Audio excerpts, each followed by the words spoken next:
मैं फिर से प्रदेशवासियों को, देशवासियों को वो भावना जो प्रधानमंत्री ने अपने देश के नाम संबोधन में कही थी कि दो महत्वपूर्ण बातें पाकिस्तान के तनाव के दौरान भारतवर्ष में देखने को मिली। एक कि देश की सेना के प्रति पूरे देश के 140 करोड़ लोग उनके शौर्य और उनके पराक्रम पर एक तरह से पूरा देश उनके साथ खड़ा था। और देश के प्रधानमंत्री ने एक और बात कही कि जाति, धर्म, समाज से ऊपर उठकर इस संकट की घड़ी में देश एकजुट रहा। बिल्कुल सही कहा देश के प्रधानमंत्री ने। सेना के शौर्य की बात कही, वो भी सही कही। और उसके बाद वो जिस तरीके से उस हवाई अड्डे पे गए जिस पर पाकिस्तान ने दावा किया था कि हमने इसको निस्तामुद कर दिया, वहाँ से देश को संबोधन में फिर मैसेज दिया कि देश की सेना के पराक्रम के पीछे पूरा देश खड़ा है, पूरी सरकार खड़ी है, एक एक जन खड़ा है। पर देश के प्रधानमंत्री का ये वक्तव्य और देश के प्रधानमंत्री की वो क्रिया जिस पर उनके पार्टी के एक वरिष्ठ नेता मध्य प्रदेश के मंत्री ने सेना के प्रति वक्तव्य दिया, उसके प्रति पार्टी ने कोई कार्रवाई नहीं की, प्रधानमंत्री ने कोई कार्रवाई नहीं की, प्रदेश के मुख्यमंत्री ने कोई कार्रवाई नहीं की। तो प्रधानमंत्री के वो वक्तव्य और विजय शाह के सेना के अपमान के बाद उस पर कार्रवाई न करना, दोनों अलग अलग दिखते हैं। करनी और कथनी में अंतर दिखता है। प्रधानमंत्री जी, सुप्रीम कोर्ट ने हाई कोर्ट ने संज्ञान में लिया कि विजय शाह ने जो सेना के प्रति वक्तव्य दिया वो देशद्रोही की श्रेणी में आता है, देश की एकता और अखंडता की श्रेणी में आता है। हाई कोर्ट ने निर्देश दिया कि 4 घंटे में एफआईआर होनी चाहिए। रात को 11 बजे एफआईआर हुई, 8 घंटे बाद मुख्यमंत्री ने ट्वीट किया कि मैंने हाई कोर्ट के निर्देश अनुसार निर्देश दे दिए हैं। हाई कोर्ट ने मुख्यमंत्री जी आपको निर्देश नहीं दिए थे, डीजीपी को दिए। मतलब पुलिस कितनी निकम्मी है कि हाई कोर्ट ने जो निर्णय दिया उसके बाद भी मुख्यमंत्री का इंतजार किया कि वो बेंगलोर से आए और फिर हम कार्रवाई करें। ये कानून और कोर्ट का भी कितना सम्मान करते हैं भारतीय जनता पार्टी की सरकारें और इनका विचार, इससे प्रदेश के सामने एक बार फिर उदाहरण पेश हुआ। मैं फिर से मांग करता हूं, मोहन यादव जी, आप हाई कोर्ट के निर्देश के अनुसार आपको कोई कार्रवाई करने का कोर्ट ने निर्देश नहीं दिया था। आपको नैतिक दायित्व के साथ मंत्री का इस्तीफा लेना चाहिए, उनको बर्खास्त करना चाहिए। तब तो लगता है कि आपने सेना का सम्मान किया, तब तो लगता है कि जो प्रधानमंत्री ने भाषण दिए वो सही है। अगर प्रधानमंत्री के भाषण थोते दिखते हैं, अगर इस मंत्री को पद पे बने रहने के लिए आप जगह ढूंढते हैं, अभी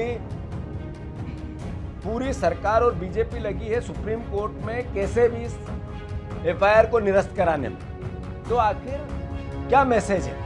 एफआईआर में गिरफ्तारी होनी चाहिए, जो धाराएं लगी है उसमें ऑन द स्पॉट गिरफ्तारी होती है। पर मंत्री को सुप्रीम कोर्ट जाने के लिए पूरा मायाजाल रचा जा रहा है और वो वहां से निरस्त करा देते हैं। प्रधानमंत्री जी, पूरी दुनिया को देश ने मैसेज दिया है, भारत की असली ताकत, अस्मिता, एकजुटता, भाईचारा पूरी दुनिया ने देखा है इस पाकिस्तान के घटनाक्रम के साथ। सेना का मनोबल, सेना का सम्मान दलगत धार्मिक विचार से बड़ा होता है, दलगत विचार से और धार्मिक विचार से बड़ा होता है। ये भी देश ने देखा है, दुनिया ने देखा है। विजय शाह, आप ही ने एक आपके भाषण में कहा है, हर गलती, हर चूक कीमत मांगती। विजय शाह जी की जो गलती भी हुई, उन्होंने जो घृणा फैलाने की कोशिश भी की, मेरा आग्रह है विजय शाह जी को बर्खास्त करो। कांग्रेस पार्टी, जैसा मैंने कल भी कहा था, थाने में हम जब एफआईआर करवाने गए थे, हम पूरे प्रदेश में जब तक इनकी बर्खास्तगी नहीं होगी, कांग्रेस पार्टी अपना विपक्ष का दायित्व निभाती रहेगी, सेना के सम्मान में खड़ी रहेगी। हटेगा दूसरा बनेगा तो हमें राजनीतिक लाभ नहीं। हम तो मध्य प्रदेश का चेहरा कलंकित न हो, ये विपक्ष का दल का दायित्व। मैं मानता हूँ कि जो सेना के प्रति सम्मान देश में, दुनिया में बढ़ा, जो भारत की एकता और अखंडता को लेकर दुनिया ने पूरा दृश्य इस पूरे 20 दिन में देखा। पूरा देश एकजुट हुआ और नरेंद्र मोदी जी के पीछे खड़ा हुआ, और उसके बाद इतने घृणित विचार आना और बीजेपी का मौन होना, ये एक विपक्ष अगर इस बात को आवाज को नहीं दे तो कौन दे? और फिर हाई कोर्ट के निर्देश के बाद बीजेपी को नहीं जागना, यानी इससे बड़ी शर्म की बात और क्या होगी? तो अगर उन्हें माफी मांगी तो हाई कोर्ट के 2 जजेस ने क्या किया? अगर अपराध की सजा सिर्फ मुंह से मांगना होता है तो फिर ये इतने देशद्रोह के केस को, राजद्रोह के केस को। जहाँ तक प्रश्न है माफी की, नरेंद्र मोदी जी ने कहा है कि हर गलती कीमत मांगती है, तो मोदी जी के पवित्र वचनों के हिसाब से क्या होगा? उमा भारती जी ने किस किया और ये बताया कि भारतीय जनता पार्टी का विचार है। आप ये देखो कि जब से नरेंद्र मोदी जी देश के प्रधानमंत्री बने हैं, भारतीय जनता पार्टी में मर्यादा क्या होती है, अमर्यादित राजनीति क्या होती है, ये दुनिया को बताया। उन्होंने विधायकों की, सांसदों की बंदी लगाई, सरकार गिराने के लिए सोची समझी रणनीति के तहत एक पूरा एक तरह से सेगमेंट बनाया, एक तरह से डिपार्टमेंट बनाया, और कई सरकारें गिरा दी, कई जनप्रतिनिधि खरीदो बेच दी। अभी जब बीजेपी के लोग अद्भुत अकल्पनीय अमर्यादित बात करते हैं, तब भी बीजेपी मौन रहती है और कहती है पार्टी ऑफ द डिफरेंट। अभी पार्टी ऑफ डिफरेंट सही कहते हैं, क्योंकि जितनी अमर्यादित बात कर सकती है बीजेपी का, दूसरा कोई राजनीतिक दल नहीं कर सकता। ये सारी घटनाओं से महसूस होता, एहसास होता, और नेचुरल है। पहिया घुमा था, नरेंद्र मोदी जी की लोकप्रियता बढ़ी थी, देश ने एक तरफा उनको समर्थन दिया था, बीजेपी को सपोर्ट किया था, फिर पहिया घुमा है, पहिया रुका है।